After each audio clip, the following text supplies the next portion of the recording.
مبسوطة جدا بوجود فناننا الجميل محمد الشربيني اللي منورني النهارده. ايه رأيك في الكليب والفكرة بتاعته، اخبارها ايه؟ بأمانة أنا سعيد جدا معالي السفيرة إن أنا اتشرفت النهاردة في العرض الخاص للنجم الصاعد وائل دياب. وإن شاء الله وائل دياب هيبقى نجم مطرب كوميدي دمه خفيف.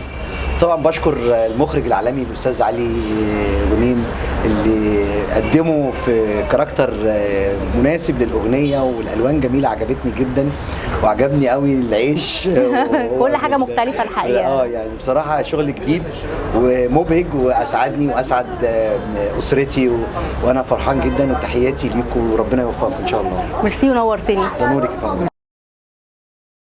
مبسوطة جدا ان انا معايا مجموعة من الفنانين، وكمان الفنان الجميل المطرب الرائع احمد عجاج ابن مطربنا الجميل خالد عجاج موجودين النهارده في نايل فيلا.